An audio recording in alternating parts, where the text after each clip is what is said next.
Hey everyone, this is Sonam लेकर आज हम करने वाले हैं अपने chapter number 4 that is new centres of power के एडेड टॉपिक्स।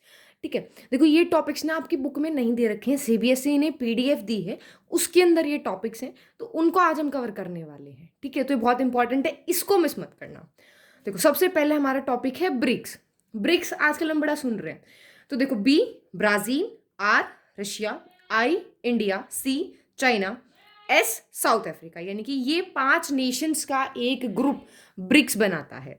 तो आप देखो 2006 के अंदर रशिया के अंदर हमने इसकी फाउंडेशन की थी, स्टार्टिंग वहीं से हुई थी।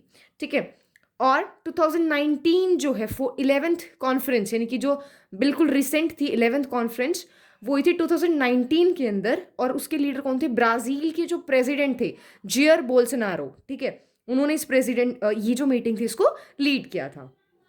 एंड पहले इसमें सिर्फ ये 2008 तक, यानी कि 2009 तक आई वुड से है, इट वाज ओनली ब्रिक। ठीक है, और एस साउथ अफ्रीका 2009 के अंदर इसमें ऐड हुआ था। अब इसका काम क्या है कि ये कोऑपरेट करेगी इकोनॉमिक बेनिफिट्स पे, यानी कि आपका भी फायदा इकोनॉमिक बेनिफिट में और हमारा भी फायदा। और ऐसी क्या लाइन है जिसको इसे क्रॉस नहीं करना, वो है कि ये इंटरनल पॉलिसीज में अपनी टांग नहीं घुसाएंगे, यानी कि आप जो मेरी पॉलिसी है मेरे देश की, मुझे फोर्स नहीं करोगे कि अगर मुझे इकोनॉमिक बेनिफिट लेना है तो मुझे अपनी पॉलिसी को चेंज करना पड़ेगा। एज सच कुछ नहीं करोगे आप। ठीक है, नेक्स्ट है हमारा रशिया, दैट इज कम्युनलिज्म। ठीक है, रशिया भी जो है एक हमारी ग्रोइंग पावर है, आज के टाइम पे एक न्यू पावर है। अब देखो सबसे बड़ा पार्ट रहा था इसकी हिस्ट्री को अगर मैं बताऊं आप लोगों को, तो यूएसएसआर का सबसे बड़ा पार्ट रहा था, means union of Soviet socialist Republic. जो कोल्ड वॉर वाला टाइम पीरियड था जब यूएसए और यूएसएसआर हो रहे थे, तो उसमें सबसे मेजर जो डोमेन था और जो लीडर था वो रशिया था। और इसका सक्सेसर याद रशिया है, यूएसएसआर का सक्सेसर। ठीक है, अब जीडीपी यानी कि इसकी इकोनॉमी जो 11th है वर्ल्ड के अंदर, प्लस ये एक परमानेंट मेंबर है सिक्योरिटी काउंसिल का, जिससे हम इसको बोलते हैं P5। ठीक है, उसके बाद इसके पास क्या क्या है? अब देखो जैसे हमने चाइना के अंदर क्या था कि उसकी पावर क्या है, तो रशिया की पावर है उसके minerals, natural resources and gases. ठीक है, रशिया एक न्यूक्लियर स्टेट है, प्लस इसके पास बहुत ज़्यादा सोफिस्टिकेटेड वेपन्स है। सोफिस्टिकेटेड होता है बहुत ही कॉम्प्लेक्स, ये बिल्कुल एडवांस्ड वेपन्स है इसके पास। अब हमारा नेक्स्ट टॉपिक है अपना प्यारा इंडिया।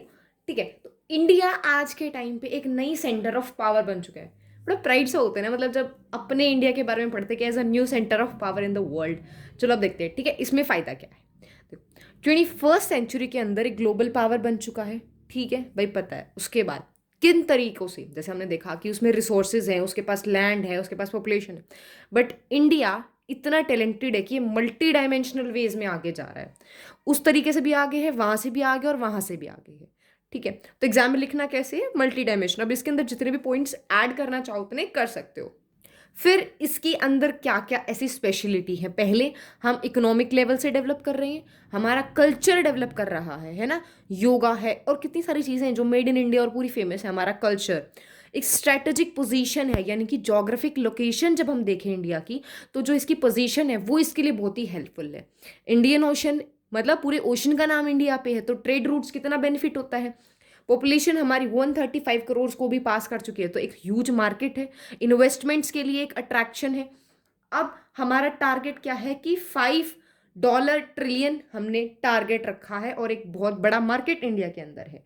हमारा जो कल्चर है वो इंक्लूसिव कल्चर बन चुका है। इंक्लूसिव कल्चर यानी कि हम अपना कल्चर दूसरे देशों तक पहुंचा चुके हैं और उनका कल्चर अपने में मिक्स कर चुके हैं।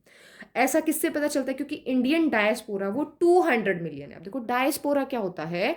डायस्पोरा होता है माइग्रेशन, कि इंडिया के 200 मिलियन लोग ऐसे हैं जो माइग्रेटरी स्पीसीज की एज अ काउंट होते हैं, मीन्स माइग्रेशन जो करते हैं, यानी कि कुछ बाहर गए हुए हैं और कुछ हमारे देश के अंदर यानी कि फैले हुए हैं। तो 200 मिलियन पीपल जो वो माइग्रेट कर चुके हैं, तो यहाँ से किसी दूसरे देश में जाएंगे, वहाँ पे जाके अपने कल्चर को फैलाएंगे, वहाँ पे हमारे देश के बारे में बताएंगे, कुछ रिचुअल्स वहाँ पे फॉलो होंगी। ठीक है, तो इसी में नेक्स्ट टॉपिक है हमारा इजराइल। इजराइल जो है 21st सेंचुरी के अंदर इंडिया की तरह ही अब डेवलप करने लगा है, और कौन कौन से तरीकों से? साइंस एंड टेक में, डिफेंस में, इंटेलिजेंस और अपनी इकोनॉमी में। अब देखो बट इसकी कुछ प्रॉब्लम्स है। इसकी प्रॉब्लम्स क्या है कि ये जो बर्निंग पॉलिटिक्स है उसके बीच में, यानी कि इसके आसपास वाले सारे देश आपस में एक दूसरे के साथ लड़ाई झगड़े में लगे हुए हैं और बेचारा इसराइल जो बीच में फंसा हुआ है। अब देखो, इनडोमिटेबल डिफेंस पावर, अब इसके पास ऐसे ही डिफेंस पावर है भाई, कोई हरा नहीं सकता, मतलब इसको हल्के में नहीं लेने का। प्लस टेक्नोलॉजिकल इनोवेशन है इसके पास, इंडस्ट्रियलाइजेशन मीन्स इंडस्ट्रीज में भी ग्रो कर रहा है, एग्रीकल्चर में भी ग्रो कर रहा है। प्लस ये एक कैसा है, जूइस्ट जियोनिस्ट नेशन है, ठीक है। ये इनकी एथिक्स के रेसियल उसके बारे में। चलो अब देखते हैं, ठीक है, इसमें फायदा क्या है।